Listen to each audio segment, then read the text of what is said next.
Witajcie. W dzisiejszym filmie przetestujemy nowy multimetr laboratoryjny firmy Tenma, model 728720. Szczegółowe parametry urządzenia możecie sprawdzić po wejściu w link znajdujący się w opisie filmu. Zaczynamy.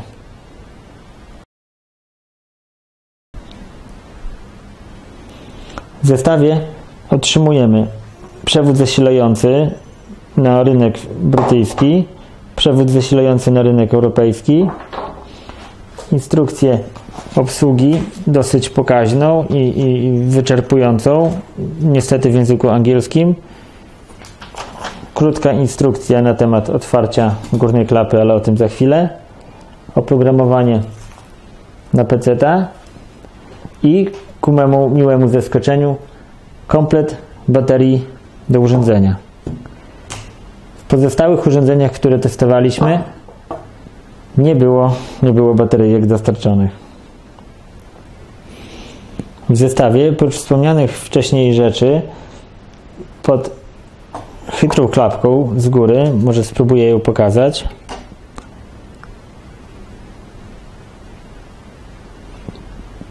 mamy taki schowek, w którym znajdują się dodatkowe elementy. I są to tak, banany,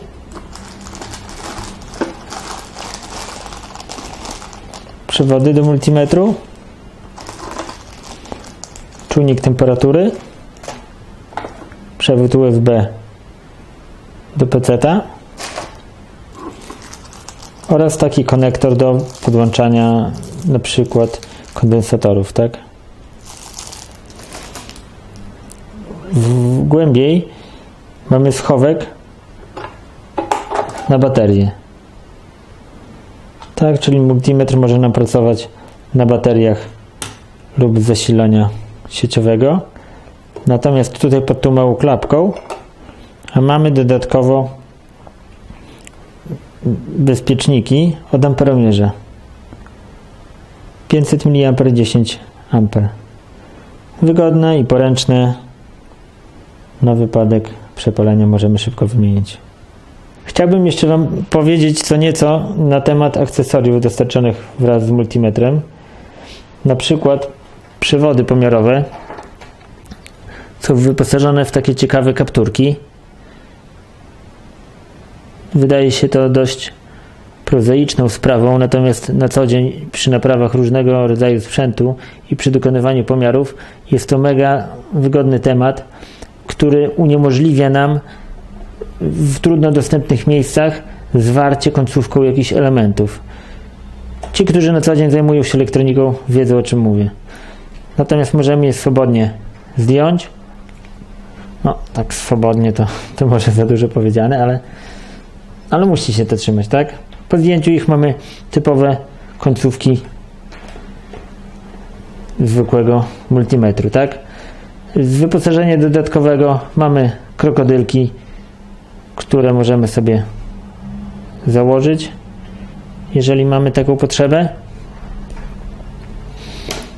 czy dodatkowe krokodylki w zestawie już wyposażone w końcówki umożliwiające nam bezpośrednie podłączenie do multimetru, tak? Czyli po zdjęciu tych koreczków zabezpieczających możemy bezpośrednio sobie wetknąć przewody. Tak, i mamy bezpośrednio krokodylki dostępne. Kolejnym akcesorium jest właśnie przystawka do pomiaru pojemności. Akurat tutaj indukcyjności ten miernik nie mierzy, ale jest to uniwersalna przystawka. Czy to jest zwykła taka przejściówka, tak, która umożliwia nam włożenie tutaj kondensatora bez potrzeby kombinowania, tak? Tutaj są takie styki, które umożliwią nam łatwe włożenie elementu, który mierzymy, nie? W sumie nawet możemy tutaj sobie wsadzić rezystor, tak? Czy nawet diodę, jeżeli jest to taka potrzeba, tak? Nie mamy tego wlotowanego w układzie. Kolejny element, w sumie żadne zaskoczenie, to jest czujnik temperatury. Czujnik temperatury raczej w wykonaniu tradycyjnym, nieodbiegającym od tego, co dostajemy razem z multimetrami na rynku.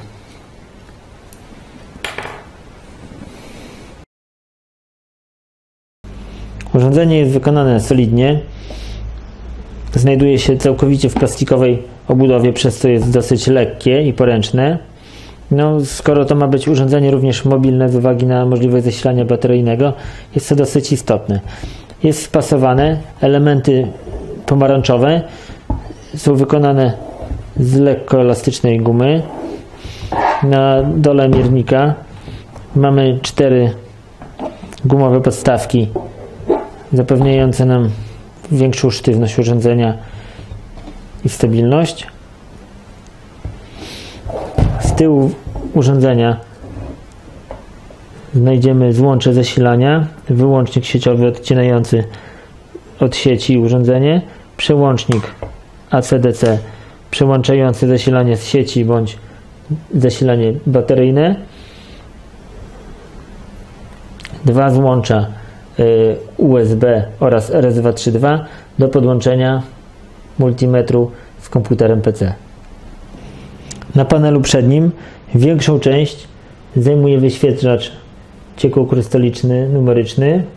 Poniżej mamy przyciski oraz konektory do podłączenia przewodów. Po prawej stronie znajduje się nam znany z multimetrów przełącznik funkcyjny. Przyciski mają funkcję zależną od danego trybu pracy multimetru. I tak, idąc od lewej, przycisk Select, a zarazem Light w trybie bateryjnym umożliwia nam włączenie podświetlenia multimetru, natomiast w trybie wyboru funkcji umożliwia nam zmianę danej podfunkcji, tak? Czyli dla trybu milivoltów przykładowo mamy jeszcze częstotliwość oraz wypełnienie. Dla trybu pracy omomierza mamy możliwość włączenia podtrybu ciągłości lub testu diody i tak dalej, i tak dalej. Przycisk Range umożliwia nam zmianę zakresów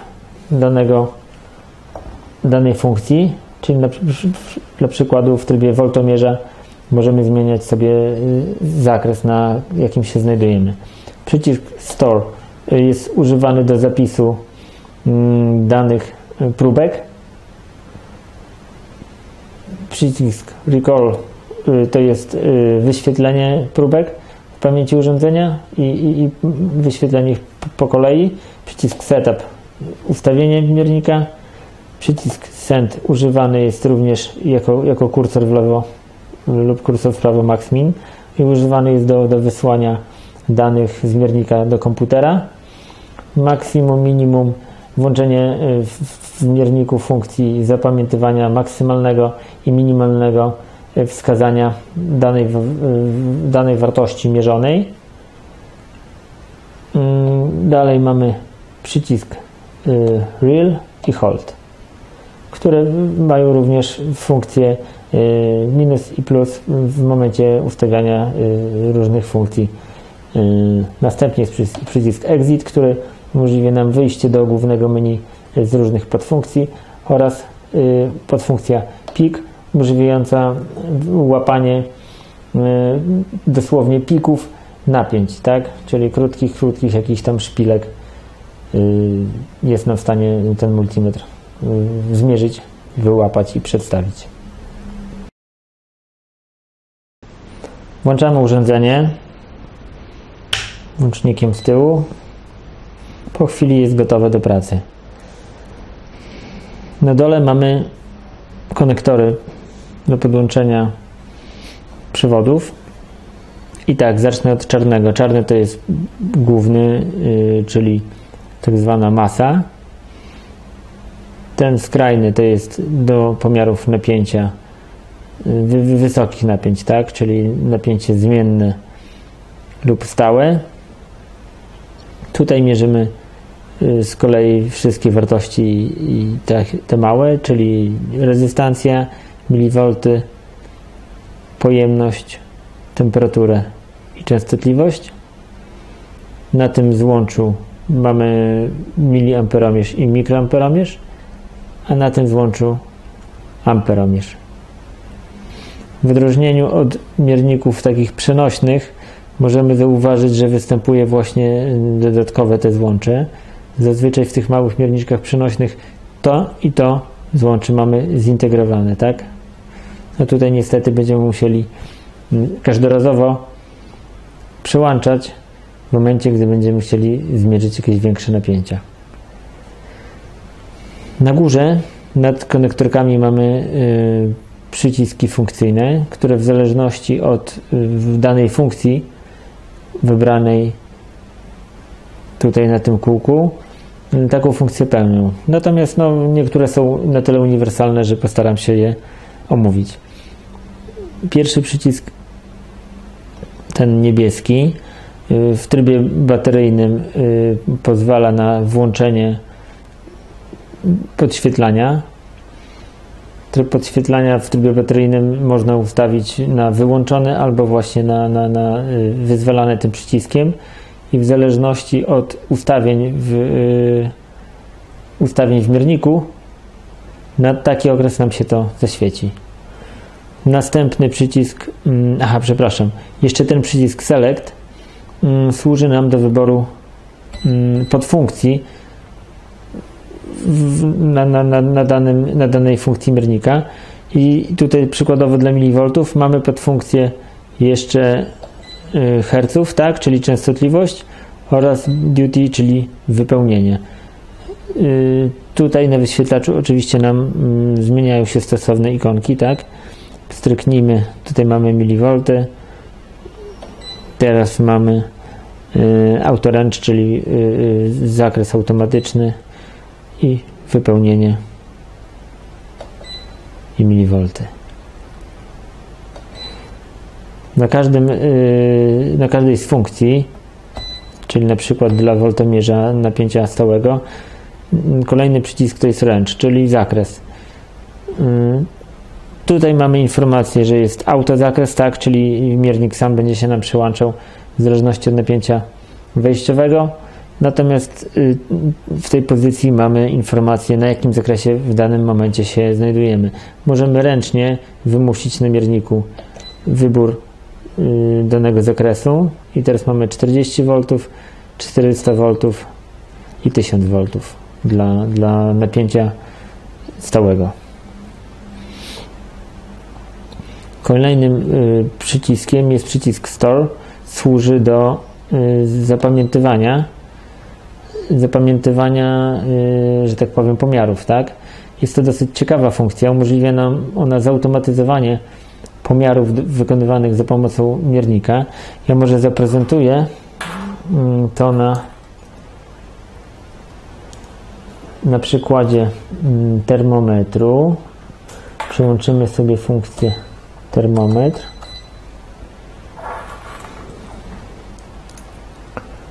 Podłączymy kolegę tutaj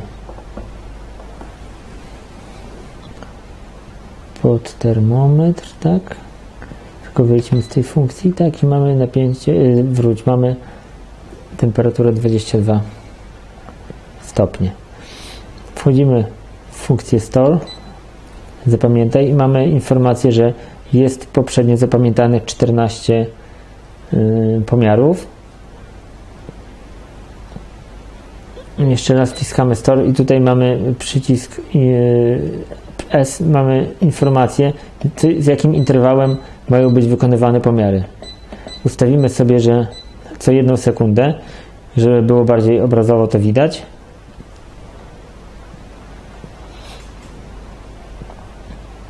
Klikamy Store z powrotem i ja łapię palcami za termometr i widzimy, jak nam temperatura rośnie, a tutaj na górze są pokazywane kolejne próbki, które są zapisywane w rejestratorze. Później te próbki prześlemy do komputera i zobaczymy, jak to się prezentuje.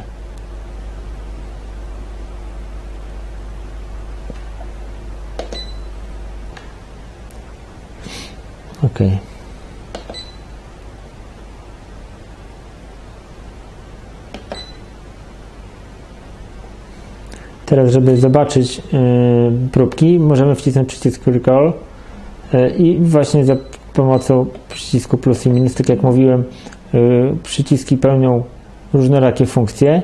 Tutaj jest to przycisk Reel oraz Hold, a w tym momencie służył jako przyciski plus i minus. I za pomocą tych przycisków możemy sobie przejrzeć, jak była rejestrowana temperatura w poszczególnych próbkach. No, widzimy, że tam sobie powoli rosła, tak?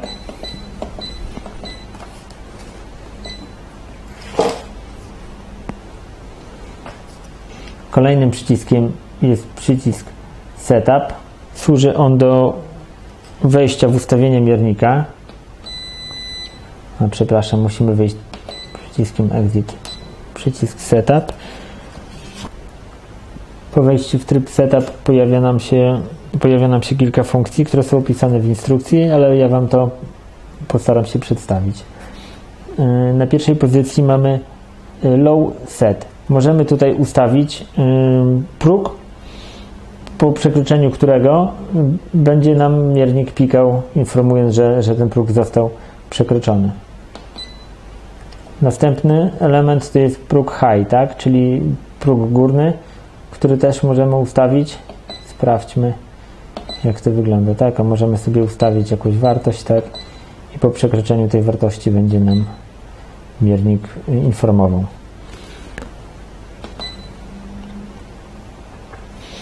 Następna funkcja to jest tryb auto wyłączenia. To jest dla celów oszczędzania energii. To jest tryb dźwięku, czyli z pikaniem lub bez. Przejdźmy dalej. Przejdźmy dalej. Ta funkcja mówi nam o czasie podświetlania wyświetlacza. W tym momencie jest ustawione 10 sekund. Mamy możliwość ustawienia 10, 20 lub 30. Ten tryb dotyczy tylko i wyłącznie pracy na baterii.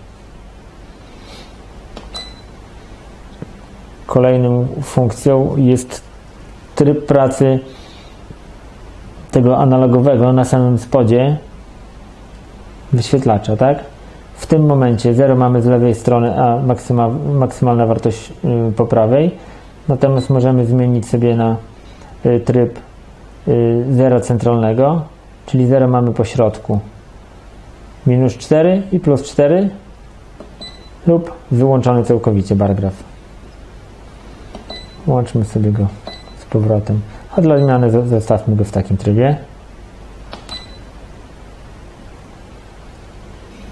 Omówię teraz poszczególne funkcje miernika, więc w tej pozycji mamy pomiar napięcia stałego,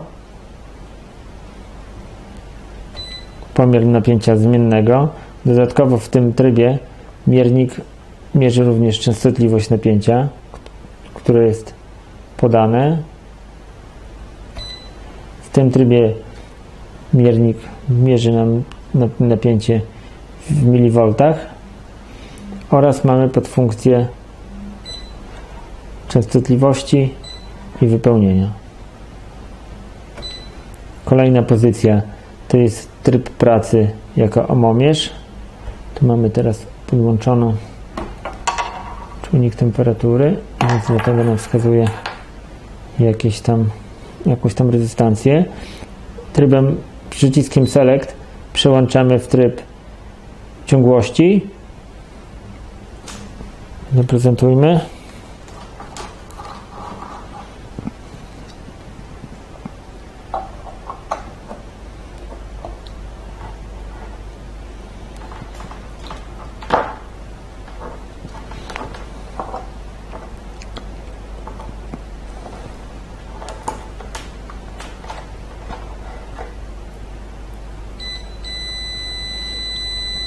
Działa, tak?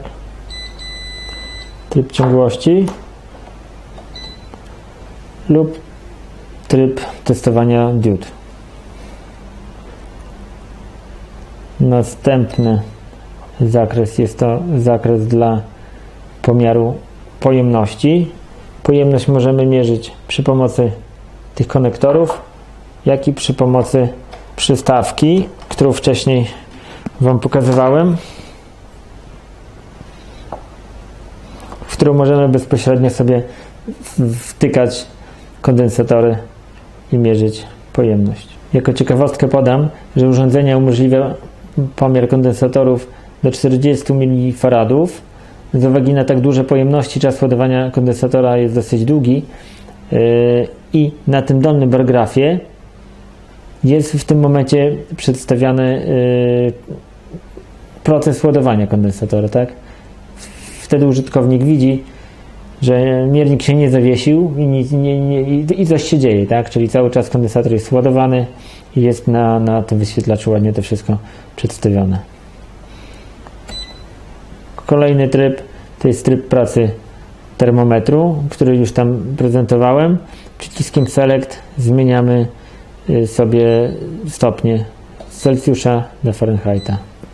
Kolejnym elementem jest tryb pomiaru prądu. Mamy tutaj mikroamperomierz, który umożliwia nam pomiar prądu stałego, bądź po przełączeniu przycisku mierzy nam prąd zmienny w trybie mikroamperomierza.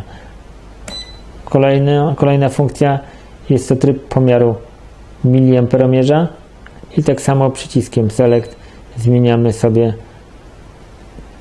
na miliamperomierz w trybie prądu zmiennego.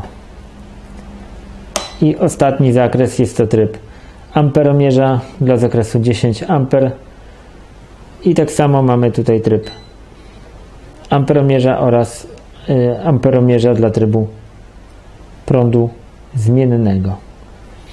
Jak widzicie, dla wielu funkcji ten miernik mierzy prócz funkcji wybranej głównej, czyli na przykład czy napięcia, czy prądu, mierzy też dodatkowo dla zmiennych wartości napięć czy prądów, również mierzy częstotliwość. Jest to dosyć fajna funkcja i na pewno przydatna w codziennej pracy. Teraz chciałbym Wam przedstawić, jak działa połączenie miernika z komputerem. Dane, które zebraliśmy wcześniej, możemy teraz w łatwy sposób przerzucić do komputera. Wciskamy przycisk Recall. Widzimy, że mamy zapisanych 40 pomiarów. Ostatni pomiar to jest 35,3 stopnia. Na komputerze klikamy przycisk USB Connect, bo tak mamy podłączonego, i przyciskiem Max Min wysyłamy wszystkie dane do komputera. Poniżej mamy całą listę wszystkich pomiarów, 40 z wartościami, które miernik nam zapamiętał. I na wyświetlaczu mamy ostatni pomiar. Tak przygotowany materiał możemy sobie wyeksportować na przykład do pliku Excela wymyślnie lub XML na przykład, lub pliku TXT.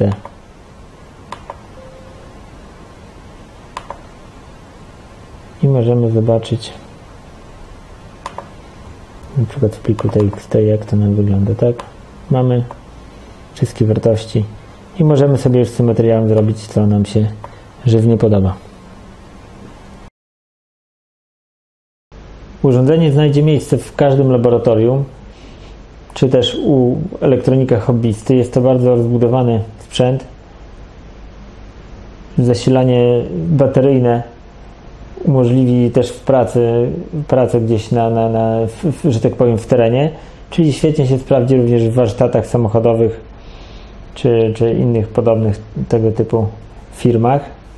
Możliwość rejestracji różnych pomiarów z różnym interwałem umożliwi diagnostykę dokładną badanych urządzeń. Jest to maszyna godna polecenia w dość przystępnej cenie. Polecam szczerze. Myślę, że ten nie jest, że to jest kawał fajnej maszynki dla każdego człowieka, który się dubie w elektronice, przyda się na pewno. W multimetrach trudno tutaj mówić o jakimś nowym firmware'ze, chociaż pewnie jak zdarzają się błędy, no to producent na etapie testów takie tematy wychwytuje. Jedyne, czego można by tutaj chcieć poprawić, to jest oprogramowanie dostarczone wraz z miernikiem. Można było je troszkę bardziej rozbudować o dodatkowe funkcje. Choćby taką funkcją podstawową, jak dla mnie, jest brak możliwości zmiany zakresu, co powoduje, że na wykresie, tym po prawej stronie, jak prezentowałem Wam te pomiary ściągnięte z miernika, była jedna pozioma linia. Nie było widać tak naprawdę tych pomiarów, a można było to zmienić albo na automatyczny tryb, albo na tryb ręczny i wtedy można było fajnie zobrazować to, co już ściągnęliśmy, a tak musimy się posiłkować jakimś tam Excelem. No ale to nie jest jakiś tam straszny problem, tak, dla ludzi obytych z komputerami. Jeszcze raz chciałbym powiedzieć, że miernik jest godny polecenia. Śledźcie nasze kolejne recenzje. Na koniec mamy dla Was fajny konkurs z oscyloskopem do wygrania. Do zobaczenia.